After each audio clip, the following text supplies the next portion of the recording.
नमस्कार, मी संकेत Deshpande. Top news Marathi चॅनलमध्ये आपलं स्वागत.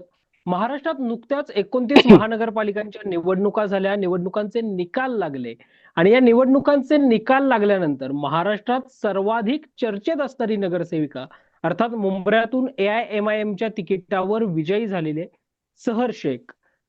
खर तर कैसा हराया म्हणत पुरा मुंब्रा हरा कर देंगे असं वक्तव्य सहर शेख यांनी केलं आणि त्या चर्चेमध्ये आल्या. या सगळ्या वक्तव्यानंतर त्यांना मोठ्या प्रमाणावर ट्रोलिंगचा सामना देखील करावा लागला.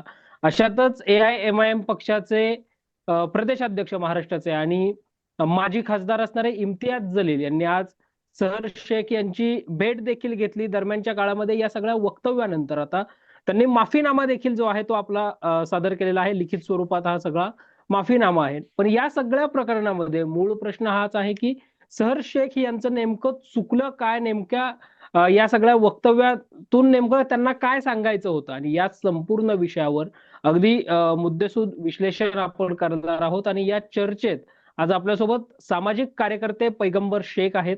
सर, तुमचं स्वागत आहे पहिल्यांदा टॉप न्यूज मराठीमध्ये. धन्यवाद. एकंदरीतच महानगरपालिकांच्या निवडणुका झाल्यानंतरच सहर शेख या चर्चेमध्ये आल्या होत्या. त्यांच्या ते संपूर्ण वक्तव्य जे आहे त्यांच्यामुळे मोठं ट्रोलिंग झाल्याचं पाहायला मिळालं होतं. आज अखेर त्यांनी माफीनामा जो आहे तो सादर केलाय. एकंदरीतच या संपूर्ण वक्तव्याकडे सर तुम्ही कसं पाहताय? खरं पाहायला गेलं तर सहर शेख यांचं जे वक्तव्य आहे ते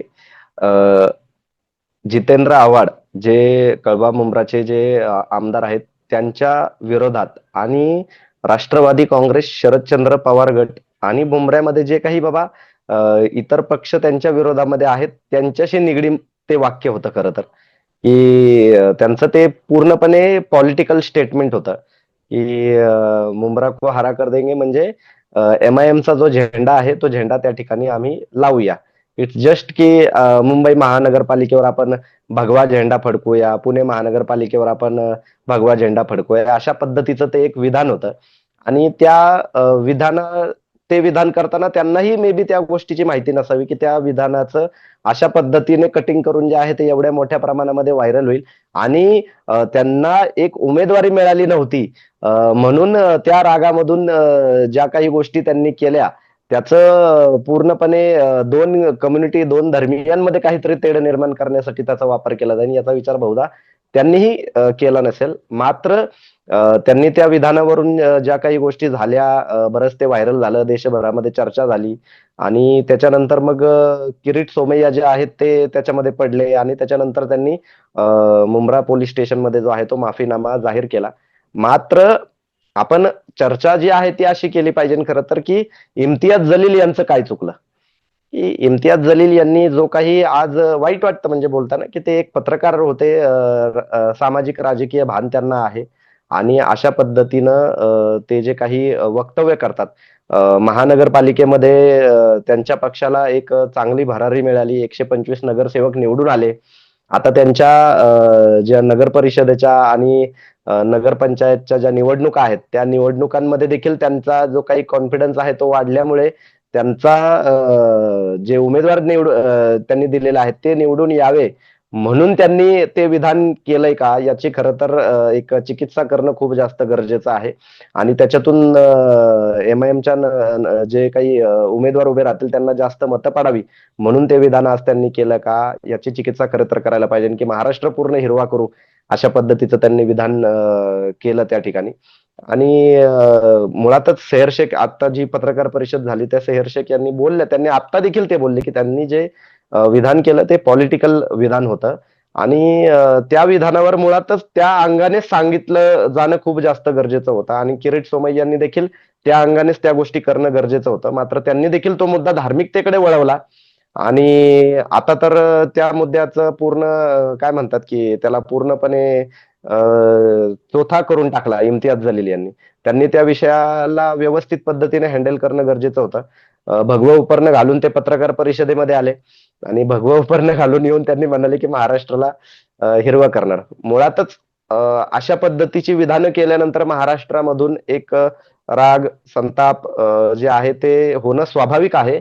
याच्या मागची एक ऐतिहासिक पार्श्वभूमी आहे खरं तर त्या गोष्टी आपण लक्षात घेतल्या पाहिजे की हा मुद्दा भगवा विरुद्ध हिरवा वगैरे अशा पद्धतीचा नाहीये. पक्षीय असू शकतो. एमआयएमचा जो झेंडा आहे तो हिरवा आहे आणि त्यांना ते सगळीकडे एमआयएमचे नगरसेवक, आमदार वगैरे म्हणा किंवा स्वतः तर ते निवडून आले नाहीत खासदार म्हणून पण आणि आमदार म्हणून पण, मात्र त्यांना जे आहे ते एमआयएमचा झेंडा सगळीकडे लावायचा असेल. मात्र ज्या ठिकाणी अशा पद्धतीचे विधानं केले जातात, आपला जो इतिहास आहे तो फार छत्रपती शिवाजी महाराजांपर्यंत 350 वर्ष मागे जातो, की या महाराष्ट्रामध्ये भगव्या रंगाशी एक भावनिक नाळ जी आहे ती प्रत्येक धर्मीयाशी जोडली गेलेली आहे. हे लक्षात घेणं खूप जास्त गरजेचं आहे.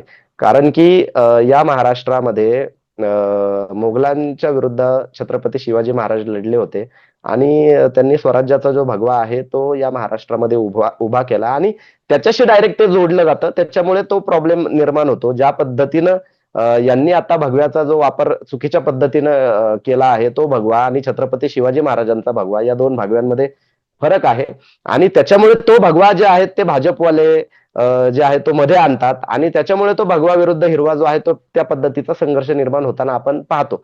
मात्र मला असं वाटतं की तो त्या पद्धतीचा आपण केला नाही पाहिजे. पॉलिटिकल जे आहे, मला असं वाटतं की एवढंच इम्तियाज जलील भगवं उपरणं घेऊन जर पत्रकार परिषदेमध्ये बसतात तर आणि निळ्या रंगाचं देखील त्यांनी एक बोलले की निळ्या रंगाचंही देणं घेणं भाजप आणि इतर पक्षांना नाही. तर माझं असं म्हणणं आहे की एमआयएमने आपल्या पक्षाच्या झेंड्यामध्ये निळा आणि भगव्या या दोन रंगांना स्थान द्यावं आणि दाखवून द्यावं की आम्ही सर्वसमावेशक आहोत बुवा.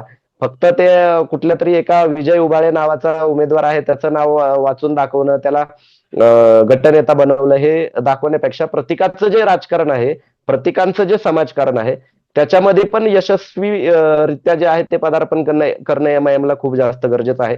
मी इम्तियाज जलील यांचं एका विषयावर स्वागत करतो की त्यांनी त्यांची जी पत्रकार परिषद आहे ती मराठी भाषेमधून चालू केली.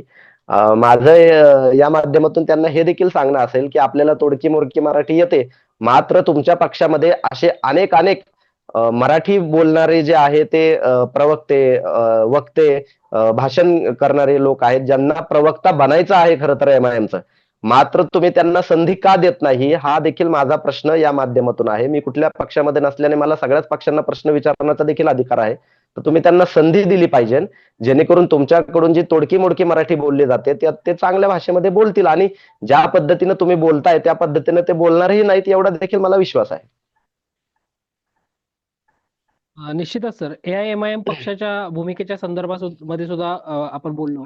तर एका बाजूला म्हणजे आम्ही भाजपच्या विरोधामध्ये आहोत वगैरे असं सगळं राजकीय दृष्ट्या ते बोललं जातं. तिथे भाजपवर टीका टिप्पणी देखील केली जाते आणि दुसऱ्या बाजूला अकोट असेल किंवा इकडं आज अमरावतीतला अचलपूर असेल, इथं एमआयएमनी केलेली भाजपा बरोबरची युती. अर्थात ते दोन्ही पक्षांनी पुन्हा ते डिनाय केलं की आमची काही तिथे युती झाली नाही. इकडे मात्र थेट अचलपूरमध्ये असं दिसतं की एमआयएमची थेट शालेय आणि क्रीडा समितीवरच एमआयएमचा सभापती तिथे असेल. त्याच्यावर बोलताना महसूल मंत्री म्हणतात की विषय समितीमध्ये आमचं बहुमत नव्हतं, त्यामुळे ते त्यांच्या त्यांच्या गटांनुसार झालेलं आहे.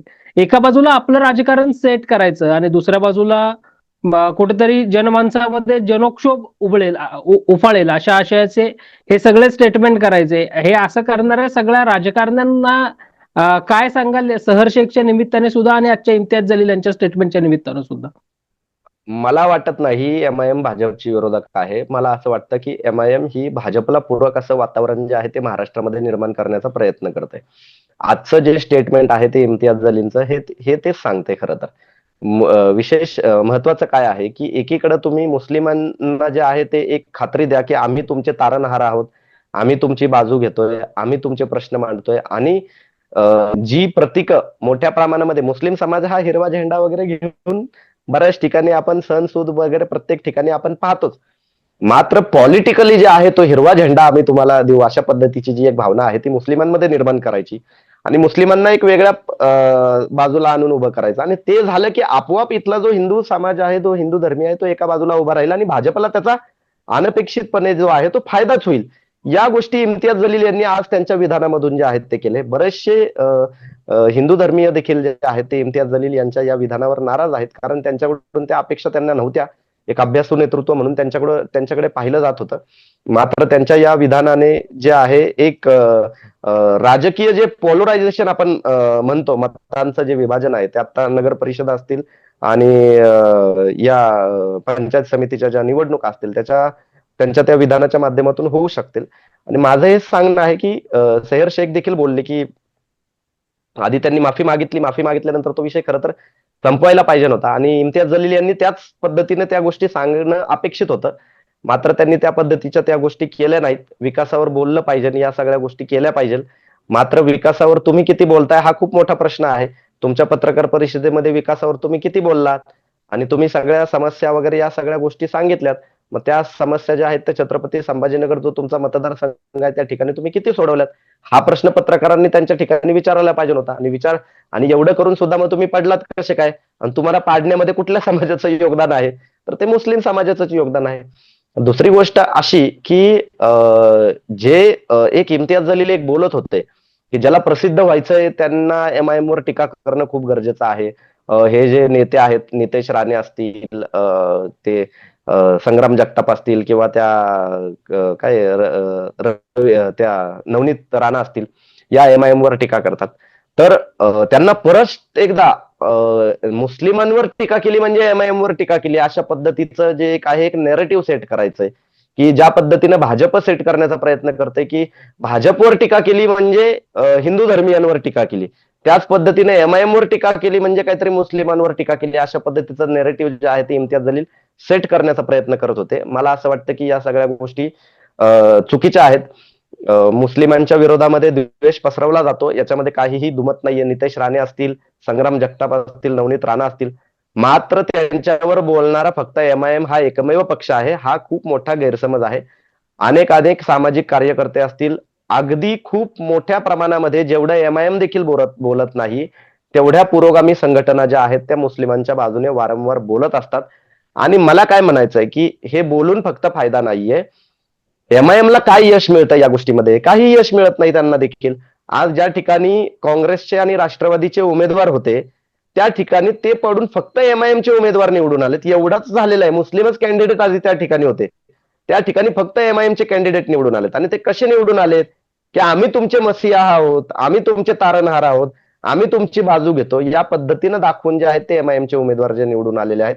सेहर शेख यांनी देखील त्याच गोष्टी मुंब्रामध्ये प्रभाग क्रमांक 30 मध्ये केलेल्या आहेत आणि त्यांची पाठराखण करण्यासाठी जे आहेत ते इम्तियाज जलील आज त्या ठिकाणी मुंब्रामध्ये आले आणि त्यांनी सांगितलं की बुवा आम्ही त्यांनी जे विधान केलं त्या विधानाचं आम्ही समर्थन करतो. मात्र कशा पद्धतीनं समर्थन करतो हे देखील सांगणं खूप जास्त गरजेचं होतं की तो एक पक्षीय आणि तो तिथल्या पुरता मर्यादित विषय होता की सैयद शेख यांना उमेदवारी मिळाली नाही राष्ट्रवादी काँग्रेस शरदचंद्र पवार पक्षाकडून म्हणून त्या एमआयएम मध्ये आल्या. आज जर त्या राष्ट्रवादी काँग्रेस शरदचंद्र पवार याच पक्षामध्ये असत्या तर एमआयएम ला देखील त्यांनी नावारूपाला तिथं शिल्लक ठेवलं नसतं आणि ना इम्तियाज जलील त्या ठिकाणी आले असते. तर या अंगाने देखील त्या सगळ्या गोष्टी पाहायला पाहिजेत.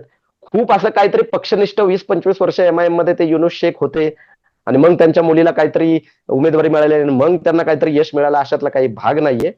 त्यांचं जर खरं पाहायला गेलं तर कामाचा आलेख वगैरे हा जर पाहायचा असेल तर मला वाटतं की पुढच्या 2029 मध्ये ज्यावेळेस निवडणुका त्या ठिकाणी होतील त्यावेळेस त्यांच्या कामाच्या आधारावर तिथली जनता निर्णय घेईल की तिथे एमआयएमचा झेंडा ठेवायचा आहे का इतर कुठल्या पक्षाचा झेंडा ठेवायचा आहे. निश्चितच सर, पण मुळामध्ये प्रश्न पुन्हा हा उद्भवतो की सहर शेखने जर हे विधान केलं नसतं म्हणजे इकडे सुद्धा अनेकदा भाजपसारख्या पक्षांमधनं भगवा झेंडा मुंबई महानगरपालिकेवर फडकवू, पुणे महानगरपालिकेवर फडकवू अशी विधानं होतात ज्याचा उल्लेख देखील आपण केला. मात्र सहर शेखने जर हे वक्तव्यच केलं नसतं तर हे सगळे पुढचे प्रश्नच उद्भवले नसते असं नाही वाटत का? अगदी बरोबर बोलताय तुम्ही. मी तुम्हाला परत एकदा सांगतो, भगवा रंग जो आहे तो भगवा रंग इथे राजकीय दृष्ट्या वापरला जातो. मात्र भगव्या रंगाला या महाराष्ट्रामध्ये एक ऐतिहासिक सांस्कृतिक पार्श्वभूमी आहे. तो भगवा वारकरी संप्रदायाचा देखील आहे. ज्या वारकरी संप्रदायामध्ये साधारण 22 संत हे मुस्लिम आहेत. ठीक आहे. छत्रपती शिवाजी महाराजांचा स्वराज्याचा झेंड्याचा रंग देखील भगवा आहे. आणि काही राजकीय पक्ष जे आहेत त्या भगव्या रंगाचं जे आहे ते एक राजकीयकरण आणि त्याच्यातनं एक कट्टरवादपणा जो आहे तो पसरवण्याचा देखील प्रयत्न करतात. ज्या भगव्या रंगाचा राजकीय पक्षांचा आणि छत्रपती शिवाजी महाराजांच्या स्वराज्याचा आणि वारकरी संप्रदायाचा दुरान्वयही संबंध नाहीये. आणि होतं काय की आता त्या ठिकाणी छत्रपती शिवाजी महाराज लढले कोणाविषयी? मोगलांशी लढले. त्यांचा प्रथम शत्रू जो दाखवला जातो इतिहासामधून सांगितला जातो. मग मोगलांचा झेंड्याचा रंग कुठला होता बुवा? मग हिरवा. मग हे पोलरायझेशन जे करणं आहे, ध्रुवीकरण करणं जे आहे ते अधिकाधिक सोपं होतं. हे सामाजिककरण जे आहे ते काय म्हणतात की सामाजिक समीकरण जे आहेत ते समजून घेणं खूप जास्त महत्वाचं आहे असं मला वाटतं. आणि तुम्ही म्हणताय तसं की सैय्यद शेख जर बोलल्या नसता तर हे सगळं घडलंच नसतं. मात्र सैय्यद शेख या काय अंगाने बोलल्या हे सांगणं वारंवार खूप जास्त गरजेचं आहे. आजही पत्रकार परिषदेमध्ये सैय्यद शेख यांना ज्यावेळी तो प्रश्न विचारला गेला त्यावेळी सैय्यद शेख त्या भूमिकेवर ठाम होत्या की मी जो मुद्दा बोलले तो मुद्दा फक्त एमआयएम या पक्षाच्या झेंड्याशी निगडीत आहे, की आपण पूर्णपणे जो आहे तो कळवा मुमरा जो आहे तो हिरवा करूया आणि एमआयएमचा झेंडा जो आहे तो लावूया. जर एमआयएमचा झेंडा हे भगव्या रंगाचा असता तर मी भगवा करू असं बोलले असते. हे देखील विधान सैय्यद शेख यांचंच आहे. तर आपण त्यांच्या त्या विधानाची देखील दखल घेणं खूप जास्त गरजेचं आहे. दुसरी गोष्ट अशी आहे की मी पुनश्च एकदा या गोष्टीचा उल्लेख करेल की आज इम्तियाज जलील मराठीमध्ये बोलले. त्यांनी त्यांच्या पक्षाचे प्रवक्ते हे मराठीमधून द्यावे जेणेकरून इतर लोकांना जे आहे ते समजेल की ते इथले आहेत. सगळ्यात महत्वाची गोष्ट इथले भूमिपुत्र आहेत हे समजेल की इथल्या एमआयएमच्या पक्षामध्ये इथले भूमिपुत्र आहेत हे इथल्या महाराष्ट्राला समजेल. दुसरी गोष्ट ही की एवढं जर भगवं उपरणं त्यांना घ्यायचं आहे, खांद्यावर घ्यायचं आहे भगवं उपरणं आणि निळा आमच्या सोबत आहे असं जर दाखवायचं आहे, त्यांना सांगायचं आहे, तर माझं त्यांना आव्हान आहे. त्यांनाच नाही असदुद्दीन ओवैसी यांना देखील आव्हान आहे की आपण आपल्या जो पक्षाचा झेंडा आहे त्या पक्षाचा झेंड्याचा रंग बदलावा. त्यांनी त्या झेंड्यामध्ये देखील त्यांनी भगवा रंग घ्यावा आणि त्या झेंड्यामध्ये त्यांनी निळा रंग देखील घ्यावा आणि मग त्याच्यानंतर सांगावं की बाबा मग हा आमचा पक्षाचा झेंडा आहे. निश्चितच सर. मागच्या अनेक वर्षांपासून जर आपण पाहिलं तर जाणीवपूर्वक विकासात्मक मुद्दे बाजूला ठेवून कुठेतरी जातीय आणि धार्मिक ध्रुवीकरण कसं वाढवता येईल, त्यातून निवडणुका कशा जिंकता येतील, या सगळ्यामध्ये बहुतांश सगळ्याच राजकीय पक्षांचा कल आपल्याला पाहायला मिळतो. म्हणजे दुर्दैवानं सत्तेत बसताना ज्यावेळी हे सगळे मंत्री वगैरे असतात, हे शपथ घेताना म्हणतात कोणाच्याही विषयी ममत्व भाव किंवा आकस न बाळगता न्याय्य वागणूक देईल. मात्र मंत्रिपदावर बसल्यानंतर त्यांची सगळे काही काही स्टेटमेंट तर म्हणजे दुर्दैवाने माध्यमांना सुद्धा ती दाखवावी लागतात. अशा आशयाची स्टेटमेंट आपण अनेकदा अनेक मंत्र्यांकडनं सुद्धा पाहतो, अनेक आमदारांकडनं पाहतो. हे जे असं जातीय ध्रुवीकरण करणारे जे काही महाराष्ट्रातले पक्ष आहेत, या सगळ्या पक्षांना अनेक वर्ष तुम्ही चळवळीमध्ये काम करताय, सामाजिक क्षेत्रामध्ये काम करताय, त्यामुळं आणि विशेष म्हणजे तुम्ही जसं सुरुवातीला सुद्धा त्याचा उल्लेख केला की तुम्ही कुठल्याही राजकीय पक्षामध्ये नसल्यानं तुम्ही ठाम भूमिका मांडू शकता. त्यामुळं या सगळ्या जातीय ध्रुवीकरण करणाऱ्या या सगळ्या पक्षांना काय आवाहन कराल महाराष्ट्रामध्ये शांतता, कायदा सुव्यवस्था राखावी या दृष्टिकोनातनं? माझं असं म्हणणं आहे की ह्या सगळ्या राजकीय पक्षांच्या नेत्यांनी जे आहे ना इथं पुण्यामध्ये थोडंसं नवी पेठ या भागामध्ये थोडंसं फिरावं जरा. इथे एमपीएससी युपीएससी करणारा किती मोठ्या प्रमाणात बेरोजगार वर्ग आहे, थोडंसं तुम्ही जरा पाहावं जरा. ग्रामीण भागामध्ये जावं तुम्ही थोडंसं जरा. इथल्या तरुणांच्या हाताला रोजगार नाहीये. आज महाराष्ट्राची परिस्थिती अशी आहे की आपल्या तिथे प्रदूषणाचं जे प्रमाण आहे ते मोठ्या प्रमाणामध्ये वाढलेलं आहे. आज मुंबईच्या विषयी आपण टाहो फोडत होतो की मुंबईची एअर क्वालिटी खराब झालेली आहे. पुण्याविषयी आपण टाहो फोडत होतो की पुण्याची एअर क्वालिटी खराब झालेली आहे. हे सगळे जे नागरी समस्या आहेत ना, या समस्या खूप जास्त महत्वाच्या आहेत. लोकांचं जगणं चांगलं करावं, त्यांना चांगल्या सुविधा मिळाव्या, याच्यासाठी खरं तर तुम्ही मत मागता आणि याच्यासाठी खरं तर ती व्यवस्था आहे. जी तुमची महानगरपालिका असेल, विधानसभा असेल, लोकसभा असेल, ह्या सगळ्या गोष्टी याच्यासाठी तुम्हाला दिलेल्या आहेत, ना की धार्मिक ध्रुवीकरण करण्यासाठी. माझं इम्तियाज जलील यांना आव्हान आहे आणि इतर सगळ्याच पक्षांना. इम्तियाज जलील त्यांच्या भाषणामध्ये बोलले की आम्ही जर विकास केला आणि रस्ते चांगले केले तर त्या रस्त्यावरून फक्त मुस्लिमच चालणार आहेत का? त्या रस्त्यावरून हिंदू देखील चालणार आहेत? आता त्याच पद्धतीनं हे पण बोलतील की आम्ही लाडकी बहीण योजना आणली तर त्या लाडकी बहीण योजनेचा लाभ काय फक्त हिंदू स्त्रिया घेतात का? मुस्लिम स्त्रिया देखील घेतात. मात्र एकीकडे दोन्ही बाजूने विष जे आहे ते तर ओकलं जातच आहे ना. तर त्या विषाला ओकणं जे आहे ते आपण मला असं वाटतं की थांबवलं पाहिजे. या महाराष्ट्रामध्ये अनेक अनेक महापुरुषांनी जन्म घेतलेला आहे. छत्रपती शिवाजी महाराजांपासून शिव, फुले, शाहू आंबेडकर आहेत, राष्ट्रसंत गाडगे बाबा आहेत. अनेक अनेक संतांची मोठी परंपरा या महाराष्ट्रामध्ये आहे. शाहीर अमर शेख आहेत, कुर्बान हुसेन आहेत. या लोकांनी जे कष्ट घेतले या महाराष्ट्र उभारणीसाठी, ते कष्ट कृपा करून कोणीही वाया घालवू नये अशी माझी सगळ्यांना विनंती आहे. आणि या सगळ्या लोकांना ते जिथे कुठे असतील त्यांना आपली लाज वाटेल अशा पद्धतीचं कुठलंही कृत्य करू नका. हा जो महाराष्ट्र आहे हा वैचारिक दृष्ट्या देखील प्रगत होता आणि डेव्हलपमेंटच्या बाबतीत जे आहे तो देखील प्रगत होता. तो त्या लेवलला आणणं खूप जास्त गरजेचं आहे आणि याच्यासाठी तरुणांची जी काही शक्ती आहे ती आपण खरं तर वापरली पाहिजे. किरीट सोमय्यांनी 4 लोक पोलीस स्टेशनला घेऊन गेले म्हणून तुम्ही 100 लोक पोलीस स्टेशनला घेऊन जाल. तिथं 4 लोक बेरोजगार आहेत तर तुमच्याकडे 100 लोक बेरोजगार आहेत हे दाखवायचंय का तुम्हाला? हा देखील प्रश्न या माध्यमातून निर्माण होतो. तर मला असं वाटतं की कोणीतरी गाढवपणा केला म्हणून आम्ही डबल गाढवपणा करू, याच्यातून काही समाजाचं भलं होईल असं मला वाटत नाही. कुठेतरी याला पूर्णविराम देणं आणि एक सामाजिक सलोखा राखणं खूप जास्त गरजेचं आहे. मी सर्वच पक्षांना विनंती करेल की आता या वक्तव्यानंतर महाराष्ट्रभरामध्ये कुठे कुठे स्क्रिप्टेड आंदोलनं निर्माण केली जातील आणि इम्तियाज जलील यांचं देखील जे वक्तव्य आहे ते देखील स्क्रिप्टेड आहे का, हा खूप मोठा चर्चेचा आणि काय म्हणतात त्याचे चिकित्सेचा विषय आहे. तर मला असं वाटतं की या गोष्टी इथेच थांबवल्या पाहिजेत. महाराष्ट्राच्या विकासाकडे लक्ष दिलं पाहिजे. या महाराष्ट्रातील तमाम करोडो नागरिकांनी तुम्हाला मतदान करून महानगरपालिकेत, विधानसभेत, लोकसभेमध्ये पाठवले. ही तुमची नाटकं पाहण्यासाठी पाठवलेलं नाहीये. तर त्यांच्या डेव्हलपमेंटकडे लक्ष द्या, त्यांचं आयुष्य कसं चांगलं होईल त्याच्याकडे लक्ष द्या. बेरोजगारी एवढ्या मोठ्या प्रमाणामध्ये माजलेली आहे, महागाई एवढ्या मोठ्या प्रमाणामध्ये माजलेली आहे, डॉलरचे भाव रोज जे आहेत ते वाढताना आपण पाहतोय, रुपया रोज खाली पडतोय. सोन्याच्या भावावर तर कोणी बोलायलाच तयार नाही. तुमच्या घरात असलेल्या पैशाला किंमत राहिलेली नाहीये. एवढी वाईट परिस्थिती या देशामध्ये आणि महाराष्ट्रामध्ये सुरू असताना मला असं वाटतं की असे धार्मिकतेचे डोस देणं जे आहे ते सर्वांनी थांबवलं पाहिजे आणि विकासाकडे लक्ष दिलं पाहिजे. निश्चितच या सगळ्या मुलाखतीच्या अगदी शेवटाकडे जात असताना महाराष्ट्रामध्ये आपण शाहू फुले, आंबेडकर, छत्रपती शिवाजी महाराज, यशवंतराव चव्हाण अशा अनेक मान्यवर दिग्गजांचा वारसा सांगत असताना दुर्दैवानं या महाराष्ट्रामधला अलीकडे झालंय काय, महाराष्ट्राच्या राजकारण्यांना झालंय काय, असा प्रश्न खरं तर उपस्थित होतो. सहर शेखच्या निमित्तानं आपण ही संपूर्ण चर्चा केली होती आणि या सगळ्या चर्चेच्या मध्ये सुद्धा पैगंबर शेख यांनी अतिशय मुद्देसूद आणि सखोल असं विश्लेषण, कुठलंही कॉन्ट्रोवर्सी स्टेटमेंट न करता केलेलं आहे. त्यामुळं महाराष्ट्रातल्या प्रत्येक पक्षांनी सुद्धा याचा विचार करून महाराष्ट्रातली वाढती बेरोजगारी, महाराष्ट्रासमोरचे अनेक आव्हानं, शेतकरी आत्महत्या या सगळ्या प्रमुख विकासात्मक मुद्द्यांकडे लक्ष देणंही तितकंच गरजेचं आहे. पैगंबरजी, तुम्ही या चर्चेमध्ये सहभागी झालात त्याबद्दल आपले मनपूर्वक आभार. पाहत रहा टॉप न्यूज मराठी, आपला महाराष्ट्र आपली बातमी.